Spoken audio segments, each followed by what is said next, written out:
Buenos días con todos. Soy la doctora Rocío Ramírez Campos y vamos a continuar con el tema de otitis media dentro del capítulo de otorrinolaringología como preparación para los exámenes que van a dar prontamente. Es muy importante hablar de la otitis media aguda, un tema muy preguntado dentro de los exámenes de salud, del ENAM, y sobre todo comprender la parte básica. Para hablar de otitis media aguda hay que hablar inicialmente de la fisiología tubárica. La trompa de Eustaquio es el principal componente que tenemos que tener en cuenta dentro de esta patología, ya que la trompa de Eustaquio, que conecta el oído medio con la rinofaringe, va a tener funciones muy importantes, como por ejemplo equilibrar las presiones, equilibrar presiones del oído medio con la presión medioambiental. Seguidamente, la trompa de Eustaquio se va a encargar de drenar las secreciones del oído medio hacia la faringe, la rinofaringe, y de este modo actuar como una válvula, porque va a permitir la salida de la secreción del oído medio, pero va a hacer una barra de protección para que las secreciones de la nasofaringe no ingresen al oído medio. De modo que si hubiera una alteración de, por ejemplo, la protección, cualquier microorganismo que nosotros tuviéramos a nivel de la boca, de la nasofaringe, cualquier infección respiratoria alta, podría afectar el oído medio en todos los casos, y eso no es así, solamente en algunas situaciones.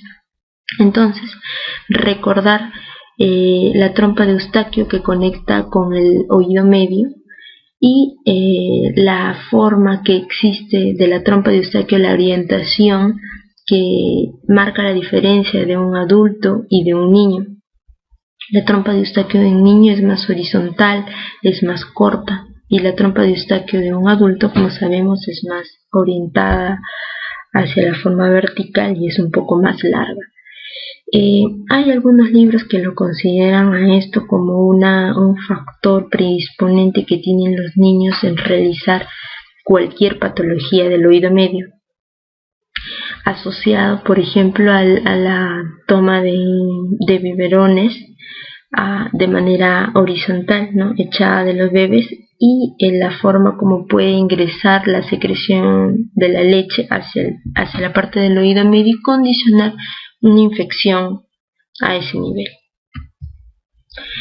Luego de que conocemos un poco de la fisiología tubárica y de sus tres principales funciones, tenemos que conocer cómo está compuesta la membrana timpánica en sí. La membrana timpánica está compuesta de tres capas. Una capa externa epitelial, que es de la que ya hablamos en la otitis externa. Una capa media o fibrosa, que tiene dos capas, una capa circular y una capa radiada, y una mucosa y una capa mucosa, que es la tercera capa, que es la que está orientada hacia la cavidad timpánica. Todas ellas, o la capa fibrosa, está insertada a nivel óseo, a nivel de un anillo fibrocartilaginoso.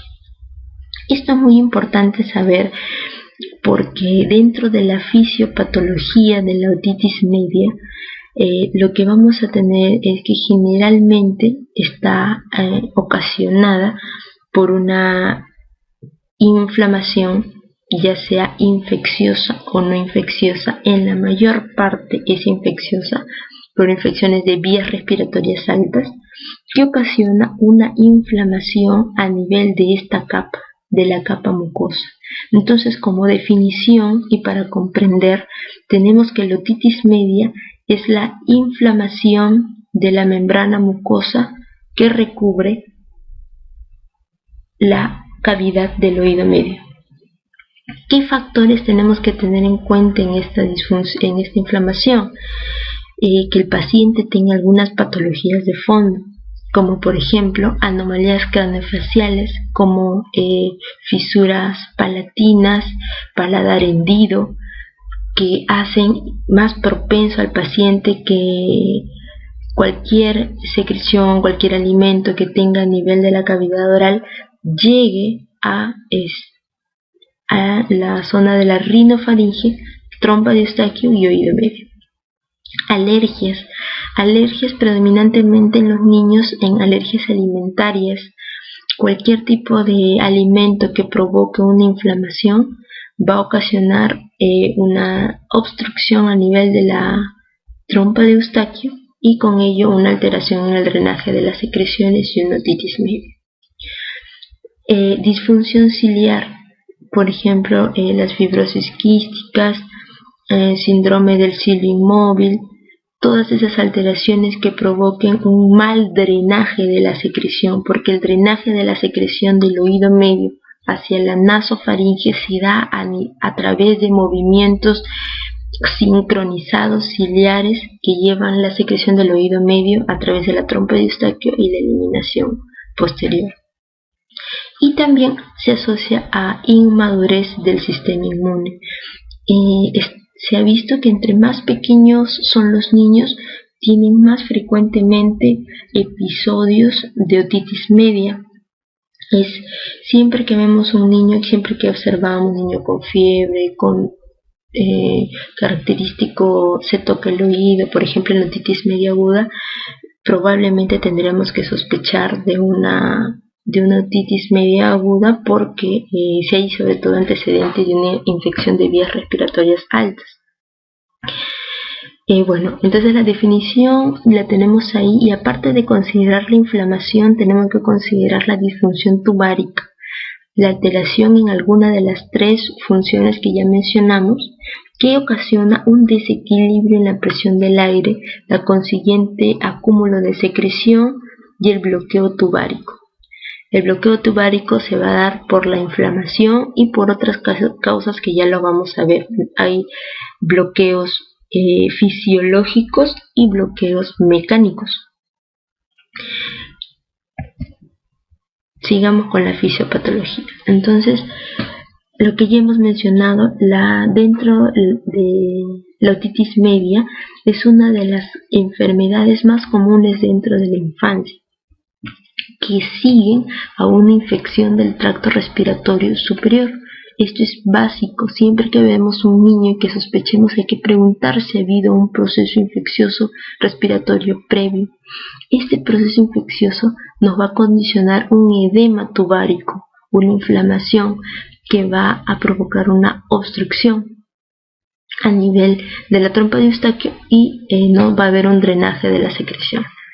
Entonces, otra situación es la obstrucción nasal. Bueno, concomitantemente las infecciones respiratorias altas provocan obstrucción nasal, acúmulo de secreción, y cada vez que se trata de pasar la secreción hace una presión positiva a nivel de la nasofaringe, de manera que se puede abrir la trompa de Eustaquio y pasar la secreción hacia el oído medio. Como dijimos, la inflamación vendría a ser un mecanismo fisiológico de disfunción tubárica. Otro mecanismo es el mecanismo, digamos, mecánico de obstrucción de la trompa de Eustaquio, que vendría a ser, por ejemplo, las vegetaciones adenoideas que existen en los niños. Esto actúa a nivel de la salida de la trompa de Eustaquio. Al verse una hipertrofia adenoidea o una hiperplasia, provoca obstrucción y el no drenaje de la secreción. Entonces, estas vegetaciones adenoideas también es importante considerar que así no las veamos grandes en una radiografía de Kabum en un niño, las constantes infecciones respiratorias altas y a repetición provocan que se acumulen y hayan reservas de microorganismos a ese nivel, y actúa como un biofilm, una biocapa que está constantemente con agentes infecciosos, y que ante cualquier ingreso de secreción al oído medio a través de la trompa de Eustaquio puede conllevar con ello a la inflamación y a la consecuente infección. Ahora, no existe una estandarización en cuanto a la clasificación de la otitis media. Es un tema bastante amplio dentro de la otología y de acuerdo a los libros que hemos revisado, la otitis media la clasifican o por el tiempo o por la efusión, o si hay perforación timpánica o no, o si es recurrente o si ya. Entonces, dentro de la clasificación temporal podemos tener que la otitis media aguda va desde que inicia hasta las 3 semanas. Si vemos que es otitis media aguda, a pesar del tratamiento antibiótico, no resuelve, va a pasar a ser una subaguda hasta las 12 semanas. Y si se prolonga más de los 3 meses, vendría a ser una otitis media crónica. Estas otitis media pueden acompañarse de una efusión o no. Si es que se acompañasen de una efusión, podrían clasificarse en si son serosas, si son mucosas o si son purulentas. Y cada una de ellas va a dar sintomatología diferente, como lo vamos a ver más adelante. Otros términos utilizados y que deben de tener en cuenta si es que existiera alguna pregunta de definición es cuando consideramos a un niño o a un paciente con una otitis media aguda recurrente. Cuando han existido 4 episodios diferentes en los últimos 6 meses o 6 episodios distintos en un año. Y que se confirme la presencia de patógenos diferentes y si existiera también un tiempo de separación por más de un mes. Si ese tiempo se acorta y si las recaídas son tempranas o dentro de la primera semana, por el mismo microorganismo, la otitis media aguda se clasificaría como persistente.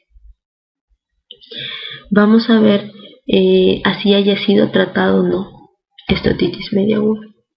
Entonces, vamos a hablar de la otitis media aguda. Es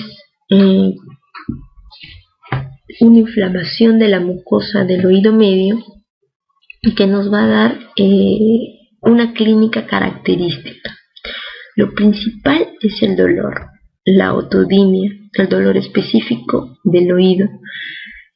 Una persona que ha tenido una otitis media aguda, algún problema otológico, es un dolor tan intenso que nunca se va a olvidar en su vida. O sea, si le preguntas a alguien, ¿has tenido dolor de oído? Sí, siempre se va a acordar cómo fue, cuándo empezó, cuántos días le duró, porque es muy intenso. Este dolor de oído asocia una hipoacusia conductiva. Como lo mencionamos en la clase anterior, toda patología que afecte al oído externo o al oído medio me causa una hipoacusia conductiva o de conducción. Esta se va a ver demostrada a través de una audiometría, que es lo que es el gráfico que observamos aquí, donde vemos que la vía aérea está separada de la vía ósea por un gap, una diferencia. Aquí lo que observamos es una diferencia de 30 decibeles, lo que me está dando una gráfica característica de una hipoacusia conductiva. Seguidamente, el paciente puede presentar sintomatología sistémica y sintomatología otológica, ¿no? La sintomatología sistémica está dada por la fiebre. Es una fiebre alta, más de 39 grados, y sintomatología de irritabilidad en los niños, sobre todo anorexia, náuseas, vómitos, y en algunos pacientes puede manifestarse con otorrea si es que ya existe una perforación a nivel de la membrana timpánica producida por esta secreción del oído medio, como lo podemos observar aquí, ¿no? Es el síntoma característico, siempre observar el oído y el tipo de secreción, si es acuosa, purulenta. Entonces, el diagnóstico es como primero abordamos al paciente en la historia clínica. Le vamos a preguntar antecedente de infección de vías respiratorias altas, antecedentes de alguna comorbilidad que pueda presentar el paciente, la edad del paciente es importante, y a realizar una otoscopía. Dentro del GOL estándar mencionan siempre la otoscopía neumática, de manera que podamos movilizar la membrana timpánica y, de acuerdo a las características, el color, la vascularización, la movilidad, etcétera, vamos a ver si es que estamos hablando de una otitis media aguda.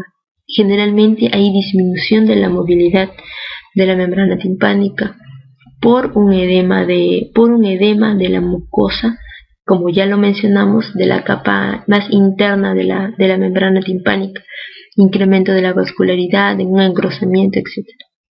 Entonces, la forma como se puede manejar si es que una otitis media aguda, lo vamos a ver más adelante, también está indicado si es que la otodinia fuera muy intensa y vemos que hay acúmulo de secreción en el oído medio que no disminuye con el tratamiento antibiótico, podemos realizar una miringotomía, una timpanocentesis, que es la extracción de la secreción para posteriormente cultivarla. ¿Y qué es lo que se ha observado dentro de la microbiología que existe en esa secreción del oído medio? Que la principal encontrada es el Streptococcus pneumoniae, pero también podemos encontrar Haemophilus influenzae, Moraxella catarrhalis y otros agentes etiológicos, ¿no? Pero el principal y es el más preguntado es el Streptococcus pneumoniae, que al igual que cualquier infección del tracto respiratorio alto también se encuentra, ¿no? ¿Qué estados vamos a encontrar en la otitis media aguda? Existen diferentes estados, desde una leve hiperemia, que es la primera reacción que se lleva a cabo a nivel de la mucosa, del periósteo, de la propia trompa de Eustaquio, donde donde ya encontramos una alteración de la función ciliar y una disminución del drenaje del oído medio. ¿Cómo es que observamos una mucosa hiperémica? Hay una mucosa engrosada, hay eritema de la mucosa, puede haber abombamiento de la membrana timpánica. Después de una etapa de hiperemia encontramos una fase de exudación, donde ya hay un contenido en la caja timpánica. Posteriormente a la exudación encontramos la fase de supuración. La fase de supuración vamos a ver que existe un engrosamiento de la membrana timpánica, un eritema y abombamiento, pero ya estamos observando mayor contenido en caja. Ese contenido lo podemos observar aquí. Puede ser parcial con un nivel hidroaéreo o puede ser ya un poco más masivo, donde ya nos orienta que tenemos que hacer una miringocentesis, una miringotomía y una timpanocentesis. Ahora, esta etapa de supuración puede ir a dos caminos, o hacia una fase de coalescencia o hacia una resolución. La fase de coalescencia es una fase que ya nos orienta a pensar que puede existir una complicación como una mastoiditis aguda. En esta fase de coalescencia lo que se observa es que ya no solamente hay alteración a nivel de la mucosa, sino que también hay una erosión ósea, y si tomamos una tomografía podemos observar que hay una pérdida de las septaciones a nivel de la cavidad mastoidea y que existen niveles hidroaéreos. En esta etapa de coalescencia ya se observan osteoclastos y neoformación vascular, donde se remueve toda la parte ósea. Esta fase de coalescencia vendría a ser ya una complicación como mastoiditis aguda. Otra forma de complicación, si es que no va a la mastoiditis aguda, puede ser una perforación timpánica. La otitis media aguda también la conocen, o algunos libros usan el término de otitis media aguda supurada como sinónimo, y en la cual lo que observamos es que hay ya una perforación de la membrana timpánica, como podemos observar aquí, una incipiente perforación con descarga. Toda esta secreción que hay en la caja timpánica va a salir a través de una perforación. Ustedes van a ver que dentro del relato que da el paciente es que se da la otorrea y el dolor cede, el dolor calma. Podrá seguir teniendo otorrea, pero ya el dolor es menor, porque ya hay menor tensión a nivel de la membrana timpánica.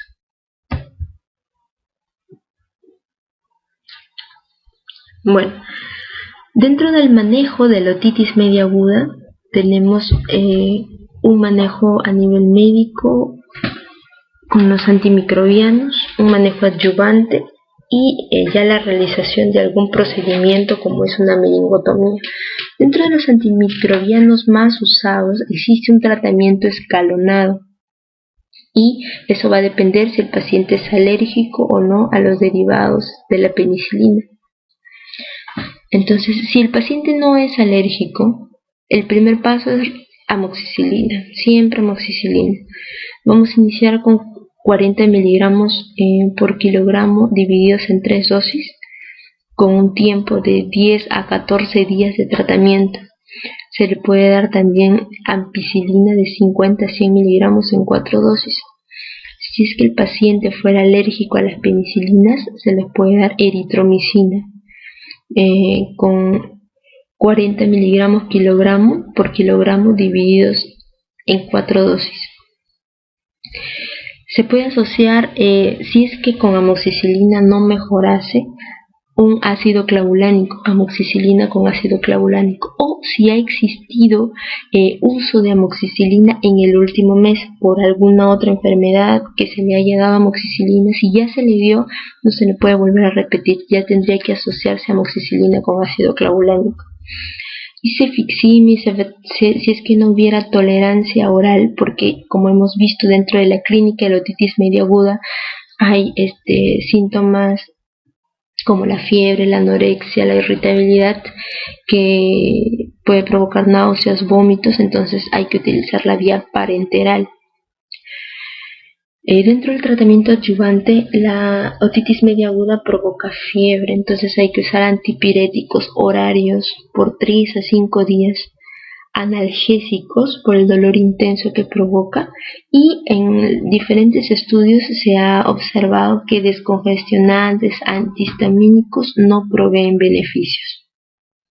La meningotomía como medida para cultivar una secreción o para disminuir el dolor se ha utilizado en pacientes con otalgia severa, cuando el paciente está yendo una evolución tórpida de la enfermedad, para prevenir la toxicidad, o si es un paciente con OMA recurrente, se realiza la meningotomía. Bueno, los siguientes puntos son una otitis media con efusión. Generalmente la otitis, también conocida antes como una otitis media secretora, otitis media serosa, esta otitis media sigue una evolución subaguda. Es una evolución que generalmente va después de que se resuelve una otitis media aguda. Cuando esta otitis media aguda, luego del tratamiento antibiótico, la secreción que queda se vuelve estéril, generalmente persiste ese fluido a nivel de oído medio sin haber infección. Entonces esta otitis media aguda me va a dar ya otra sintomatología característica, donde ya no se va a observar, ya no hay dolor, como lo vemos aquí en la clínica, ya no hay dolor, no hay fiebre, no hay sintomatología sistémica. La base fundamental de esta otitis media es las características audiométricas y timpanométricas que nos va a dar. Dentro de la audiometría es la hipoacusia conductiva, que también lo presentaba la otitis media aguda. Y dentro de la timpanometría solamente para decirles, lo que me mide es la compliance, el grado de movilidad que tiene la membrana timpánica. Entonces, en una otitis media con efusión, lo que se ve es un aplanamiento, como vemos acá. Una gráfica normal es una gráfica en una carpa, en forma de una carpa, así como un triangulito. Pero en este caso hay un aplanamiento. Esa curva plana, sin un pico de compliance, es una curva tipo B y es la característica de la otitis media con efusión. Aparte de esta hipoacusia conductiva, hay una plenitud aural, conocida como una sensación de oído tapado, que es lo que el paciente refiere. Incluso puede presentar acúfenos, tinnitus. Este fluido seroso, estos niveles, se pueden observar niveles hidroaéreos, burbujas a nivel de la caja, como lo podemos observar acá. Entonces, ¿cuál es la fisiopatología de la otitis media con efusión? Generalmente secundaria a una otitis media aguda o a una alteración de la disfunción tubárica. Por ejemplo, una disfunción mecánica, como lo hace la hipertrofia adenoidea. El diagnóstico lo hacemos con la timpanometría, la audiometría y la otoscopia. ¿Qué tratamiento generalmente se da? La observación inicialmente, que no se complique. Se pueden dar antihistamínicos, algunos recomiendan, como ya lo mencioné, incluso corticoides nasales. La miringotomía también está indicada. Evaluar si podría existir una mejora al nivel de una adenoidectomía al retirar la adenoides para que no obstruya la trompa de Eustaquio. Y si algo muy importante, si nosotros observamos una hipoacusia conductiva de un solo lado en un paciente adulto, generalmente, si es que, por ejemplo, si en un niño es bilateral, ya pues es la adenoide, ¿no?, que está en el centro y afecta a las dos trompas de Eustaquio.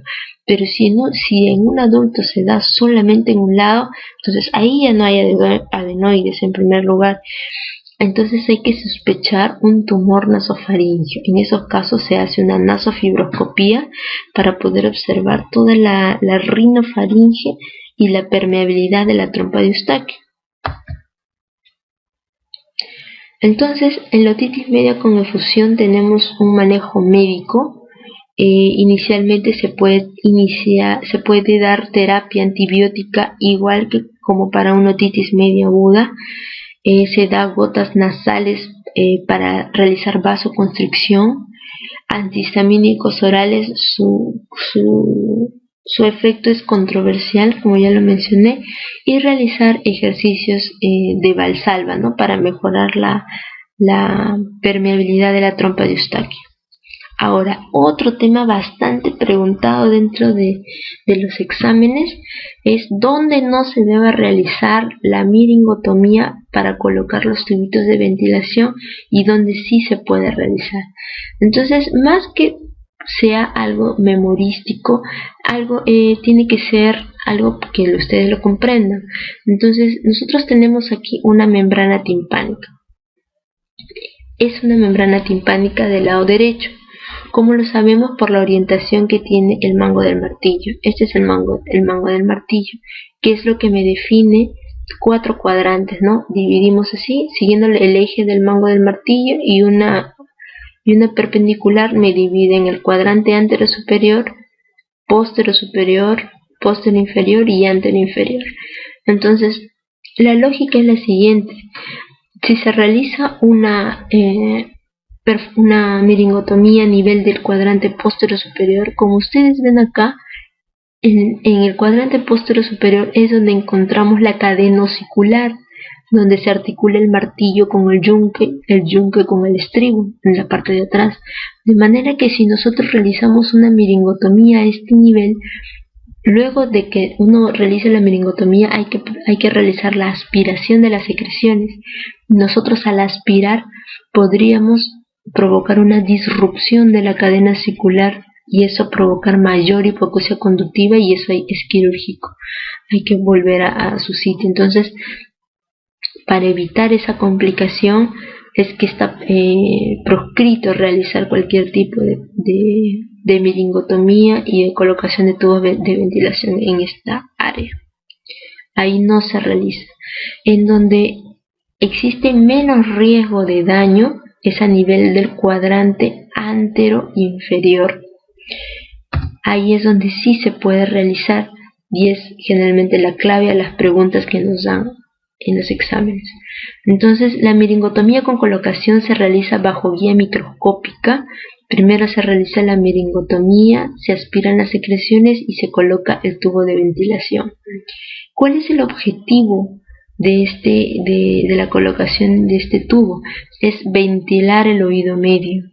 Al momento de ventilar el oído medio ya no va a haber inflamación, no va a haber acúmulo de secreción y ya no va a haber una presión negativa, va a disminuir el riesgo de que haya una presión negativa posterior. Entonces, esta es la forma como se observa este es un paciente en decúbito dorsal. Esta es la orientación del mango del martillo y este es el cuadrante anterior inferior donde se coloca el tubo de ventilación. Bajo guía microscópica, este es como se observa el tubo de ventilación ya en la membrana timpánica. Esta es la orientación del martillo y este es el cuadrante antero inferior. Y esta es la función que cumple el tubo de ventilación, ¿no? Ventilar, mejora la ventilación a nivel del oído medio, con la trompa de Eustaquio y el aire medio ambiental. Otro tema muy importante y con una fisiopatología muy extensa, como lo pueden ver, es la otitis media crónica. Esta otitis media crónica ya sigue un círculo vicioso de una disfunción tubárica crónica, una falla en la ventilación del oído medio, una presión negativa que aumenta en el oído medio, un edema, una mucosa. Esto, conllevado con diferentes factores, nos dan signos, síntomas y potenciales complicaciones que sí debemos de tener en cuenta. Entonces, la otitis media crónica provoca cambios estructurales a nivel de oído medio, de la membrana timpánica y puede comprometer las celdas mastoideas también. ¿Qué causas tenemos? Causas infecciosas, por ejemplo, una otitis media aguda que haya conllevado perforación timpánica y con ello una otitis media crónica, traumáticas, algunas fracturas del hueso temporal en los pacientes con TEC pueden conllevar a una otitis media crónica si es que había una perforación timpánica. Cuando hay una presión negativa constante del oído medio que provoca una telectasia de la membrana timpánica y posteriormente bolsillos de retracción, o un paciente que ha tenido tubos de ventilación que esa perforación no ha llegado a cerrar y sirve como una vía para que pueda haber infección del oído medio. ¿Cómo lo diagnosticamos? A través de otomicroscopía, de cultivos, de una diometría, y aquí sí es fundamental una tomografía, dependiendo de las características microscópicas que veamos en el oído, ¿no? Si es que pudiera existir compromiso a nivel de las celdas mastoideas, de antro, si es que estamos sospechando de un colesteatoma. La microbiología que encontramos, a diferencia de la otitis media aguda, es principalmente Pseudomonas aeruginosa de 60-80%, estafilococos de 10 a 25, Proteus, Streptococcus, Enterobacter. Pseudomonas y estafilococos casi igual como una otitis externa, ¿no? Como ya lo mencionamos en la clase pasada. Entonces, una forma de clasificar la otitis media crónica, en algunos textos lo clasifican sin perforación timpánica o con perforación timpánica. Entonces acá vemos un tímpano indemne a la otomicroscopía, está normal, el mango del martillo. Este es un oído derecho.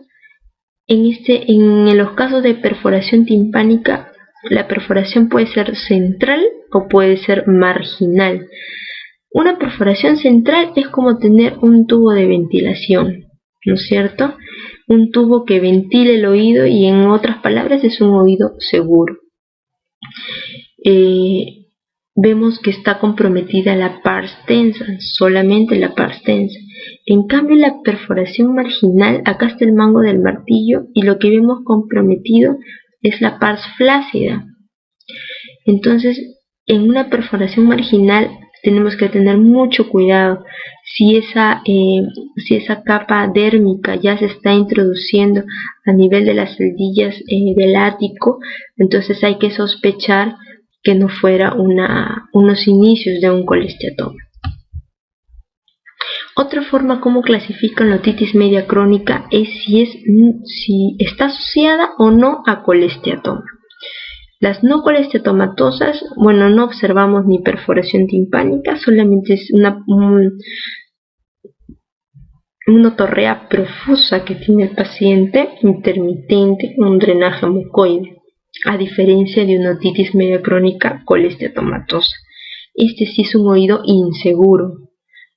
La otorrea es fétida, existe tejido de granulación en caja con pólipos, acá no se observa, pero hay tejido de granulación en caja, pólipos, formación de membranas dérmicas que se forman en la parte atical, en la parte flácida. Entonces todo esto hay que aspirarlo, y siempre que veamos así, hay que sospechar de que no haya de que este colesteatoma por su misma fisiopatología de osteolisis no haya avanzado alguna parte cerebral, alguna parte vascular que existe ahí y que pueda comprometer y una potencial complicación. Entonces es necesaria una tomografía. En esta tomografía, por ejemplo, este es el oído en esta tomografía se ve afectado el oído izquierdo, donde acá está, por ejemplo, vemos la cadena osicular, y en este lado la cadena osicular prácticamente está perdida y hay tejido, hay contenido en el espacio de Prusac, contenido probablemente colesteatomatoso, y esta angulación que existe a nivel óseo está perdido, se pierde el escutum. Entonces ese es un signo característico de colesteatoma. La otitis media crónica ya avanzó, si bien no se considera como es una tumoración, cuando se le explica al paciente, es una tumoración que se comporta como una tumoración maligna, se comporta, lo decimos porque tiene una capacidad osteoclástica de destrucción a nivel óseo, puede comprometer el techo de tímpano, llegar al cerebro, provocar abscesos, y esto sigue avanzando, ya sea por sus enzimas, por sus citoquinas que provocan la destrucción, o por la misma compresión, el efecto de masa que realiza, puede provocar parálisis facial y otras complicaciones que vamos a ver. Entonces esto sí es muy importante sospecharlo, una otitis media crónica, una otorrea fétida y las características que ya mencionamos. ¿Cómo manejamos un paciente con otitis media crónica? Medidas preventivas, sobre todo si el paciente tiene una perforación timpánica. Es un paciente que no debe de ingresar nada de líquido al oído, ya sea cuando se baña, nada de piscinas, ni mojarse el oído, debe de cuidarse el oído. Si es que es un niño, por ejemplo, podría echarse mano a una vacunación profiláctica para prevenir las constantes infecciones de vías respiratorias altas, o de acuerdo a las temporadas vacunarse, porque cualquier infección de vía respiratoria alta puede provocar una reagudización de esta otitis media crónica. Microaspiraciones periódicas, de manera que no se acumule ni secreción colesteatomatosa ni cualquier cerumen que haya ahí, provoca una alteración en la ventilación y la otitis media crónica va avanzando. Eliminación de posibles factores alérgicos medioambientales, alimentarios que provoquen inflamación, acúmulo de secreción y una progresión de la enfermedad. Dentro de los médicos, bueno, la aspiración de secreciones, si es que estuviera en una etapa aguda, ¿no? Gotas tópicas, en primer lugar, antibióticas como ciprofloxacino, tipo ciprofloxacino o floxacino. A veces las secreciones constantes que se eliminan provocan sobrecrecimiento de hongos, ¿no? Antifúngicos, ante el edema de conducto auditivo externo se puede dar corticoides tópicos. Ya existen preparados de antibióticos con corticoides y en algunos casos se puede utilizar la vía oral, aunque está visto que tiene poca penetrancia a nivel del oído. Y como manejo quirúrgico, generalmente para perforaciones timpánicas o para colocación de tubos de ventilación en una otitis media que ya está tendiendo a la cronicidad, una otitis media serosa, una otitis media con efusión o adhesiva que está tendiendo a la cronicidad, un oído inseguro, puede realizarse una meringoplastía. Si ya tuviéramos una complicación de tipo colesteatomatosa, entonces ya hay que realizar una mastoidectomía si fuera necesario, una ticontrotomía. Osiculoplastía es la reparación de los osículos de la cadena timpánica, martillo, yunque, estribo. Y la canaloplastía, ¿no? Meatoplastía. Como vemos acá, el objetivo es aperturar, en este caso han aperturado el conducto auditivo externo, hacen meatoplastía, una apertura del meato. El objetivo es ventilar el oído medio, cuando el oído medio esté ventilado, la otitis media crónica, si es que fuera colesteatomatosa, no va a avanzar, no va a progresar. Importante. Otro punto importante entre las preguntas de los exámenes son las complicaciones. Las complicaciones se dividen en intratemporales, extratemporales, intracraneales. Dentro de las intratemporales, la más frecuente es la perforación timpánica, más que la mastoiditis aguda, que también se da, pero la perforación timpánica como una otitis media aguda supurada, ¿no? Que comienza con la otorrea del paciente, disminuye el dolor, entonces es la más común. Existen retracciones timpánicas también como producto de la mala ventilación del oído medio. Los osículos se destruyen. El primer osículo en destruirse es el yunque de toda la cadena osicular. El primero que se provoca destrucción es el yunque porque su circulación es terminal, a diferencia del martillo o el estribo.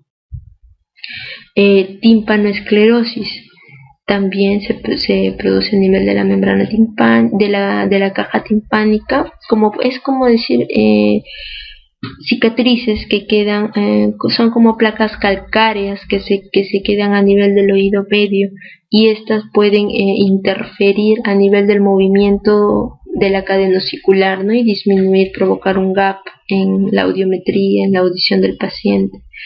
Intratemporales como el colesteatoma, mastoiditis aguda, sobre todo en los niñitos, petrocitis, laberintitis, parálisis facial, ¿no? Extratemporales, como por ejemplo el absceso de Bezold, donde se ve un absceso retroauricular.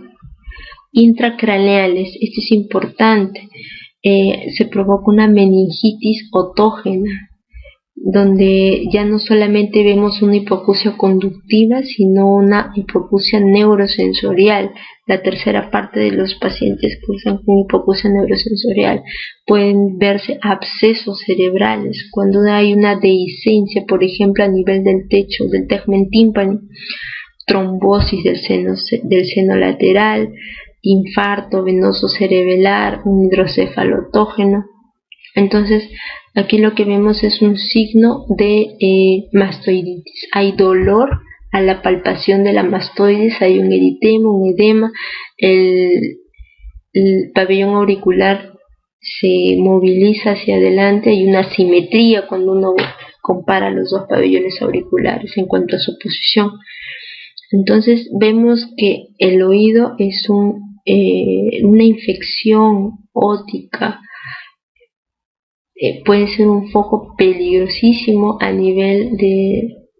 tanto a nivel cerebral, puede causar una tromboflebitis, un absceso de Bersol, abscesos superiósticos, y importante considerar todas las complicaciones, ¿no?, intratemporales. Entonces acá vemos cómo el nervio facial está atravesando el hueso temporal.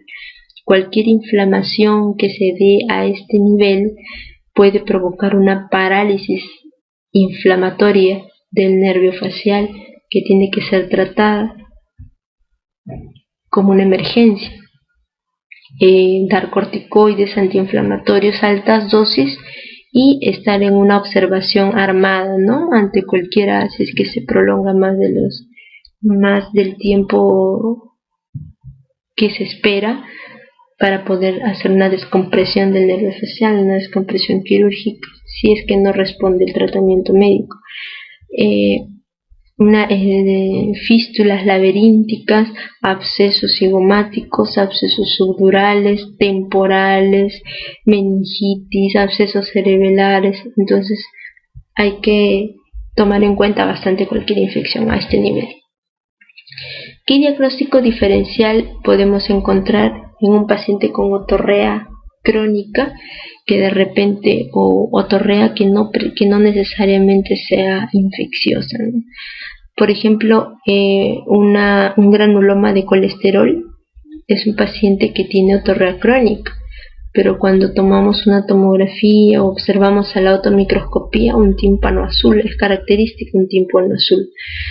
Es dependiendo del tiempo que tiene este colesterol, ¿no? Va desde el color amarillento hasta el color azul, sin ser una infección, ¿no? Un tumor glómico, como lo observamos aquí, es una tumoración vascularizada, incluso tiene latidos característicos de esta tumoración, y se ve una coloración rojiza a nivel de la membrana timpánica, ¿no?, por traslucencia, y no es una infección del oído medio, ¿no?, es una tumoración.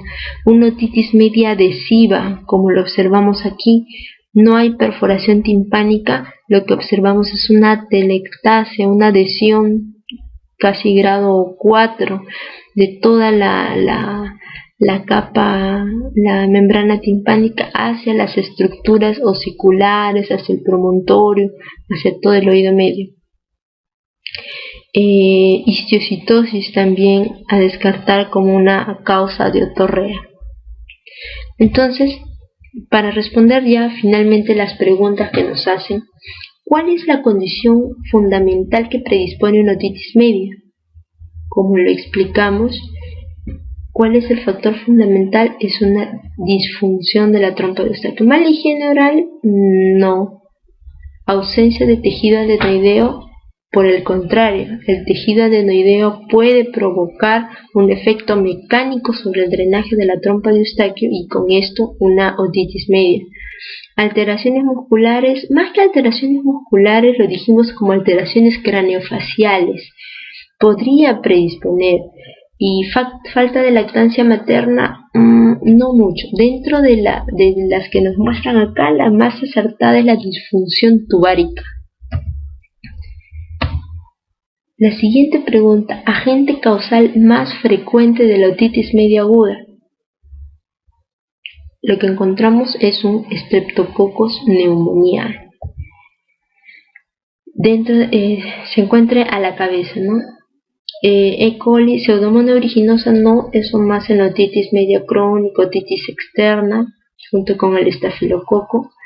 Klebsiella no, Streptococcus hemolítico tampoco. ¿Qué evento acompaña más frecuentemente a la otitis media? Más frecuentemente. Colesteatoma sí acompaña, pero es en el caso de una otitis media crónica con un tiempo de enfermedad prolongado y no es el más frecuente. Luxación de la cadena osicular, o sea, luxación es cuando no hay una correcta articulación de martillo, yunque, estribo. Difícil. Generalmente estos cuadros de otitis media aguda son cuadros autolimitados y no todos me van a provocar la luxación de la cadena ossicularia. Disminución de la agudeza auditiva, eso sí es la clave. La disminución de la agudeza auditiva generalmente es una hipoacusia conductiva. Hay dos tipos de hipoacusia, conductivas o neurosensoriales. En este caso es una hipoacusia conductiva. Mastoiditis es una complicación de la otitis media, pero no es frecuente, y la meningitis peor aún. Pero tenemos que tenerla en cuenta. Complicación de mayor prevalencia en la otitis media. Complicación: otorrea, perforación timpánica, hipoacusia, mastoiditis, colesteatoma. Ahora, dentro de estas dos, para que haya, bueno, no necesariamente, ¿no? Entonces, corrección.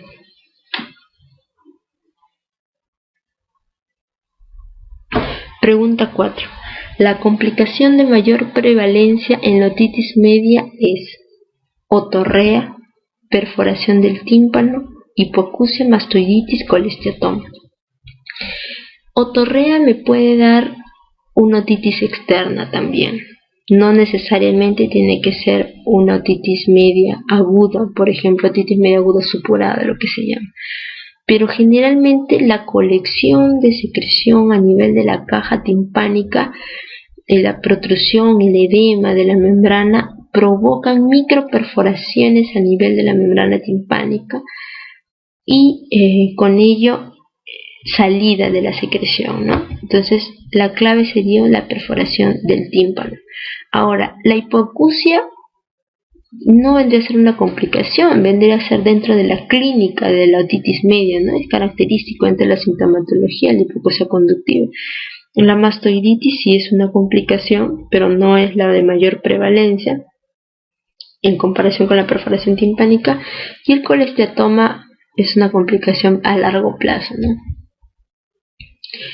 Diagnóstico de otitis media aguda en el niño. ¿En qué se basa? ¿En la otalgia? No. Puede haber otalgia de diversas causas. Fiebre, no necesariamente. La fiebre es un síntoma muy general, no necesariamente. Si bien la otitis media aguda cursa con fiebre, no es algo que solamente está en esa patología. Pérdida de la audición, no necesariamente solamente la otitis media aguda causa pérdida de la audición. Rascado del pabellón auricular, tampoco, son muy inespecíficos. Entonces, el diagnóstico es la otoscopía.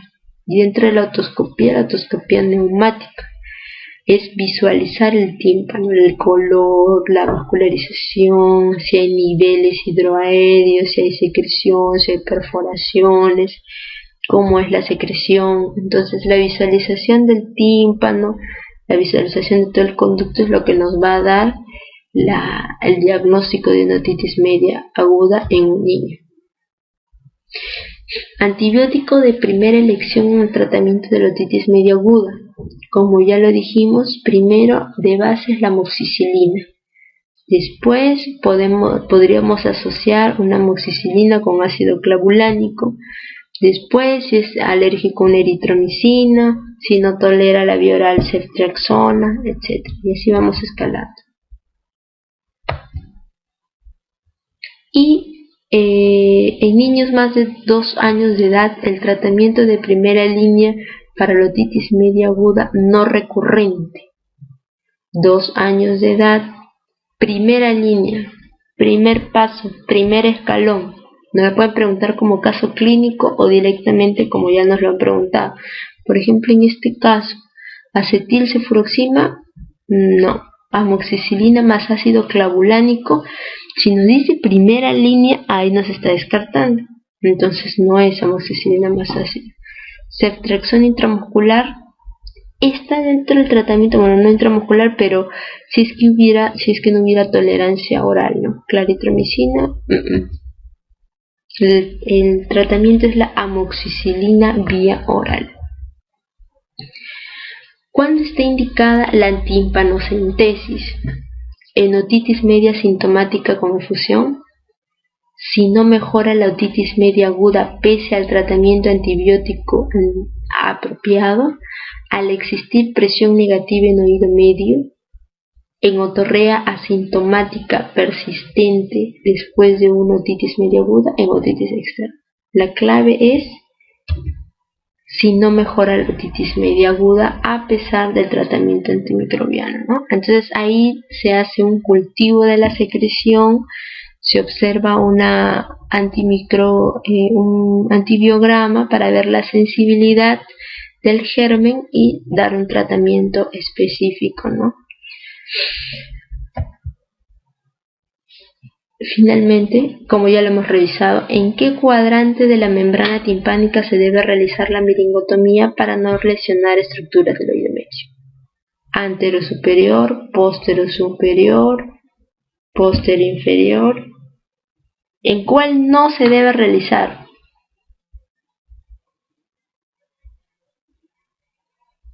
¿En cuál no se debe realizar? En el posterior superior. ¿Y en cuál sí se puede realizar? En el antero inferior.